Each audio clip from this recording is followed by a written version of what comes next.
யாரு? துரைமுருகன். அவருக்கு வயசு கிட்டத்தட்ட 86 வயசு இருக்கும். 86 வயசுல இப்படிப்பட்ட ஒரு பொய்யான அறிக்கையை வெளியிட்டிருக்கார்.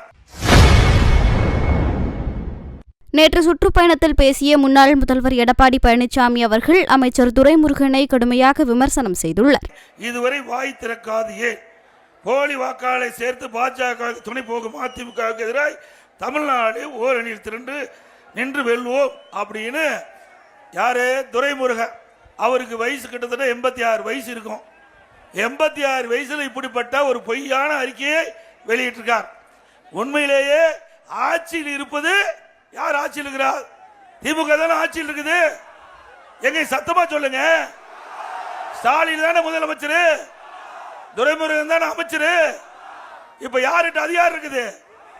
திமுக தான் அதிகாரம் இருக்குது. அவர்களுடைய கீழ்தான் அதிகாரிகள் இருக்கிறாங்க.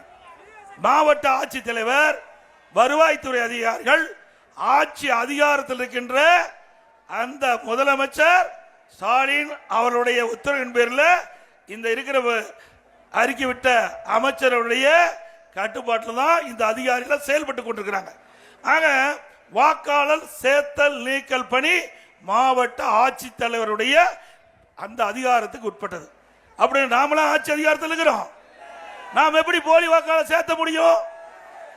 ஆக திராவிட முன்னேற்ற கழகம் எப்பொழுது பாரதிய ஜனதா கட்சியோடு நம்ம கூட்டணி வச்சோமோ அப்பொழுது அவர்களுக்கு பயம் வந்து விட்டது.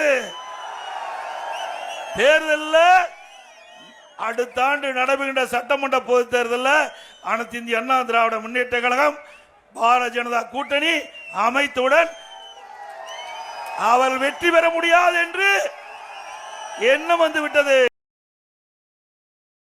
செய்திகளை உள்ளது உள்ளபடி தெரிந்து கொள்ள ரெஃப்ளெக்ட் நியூஸை சப்ஸ்கிரைப் பண்ணுங்க.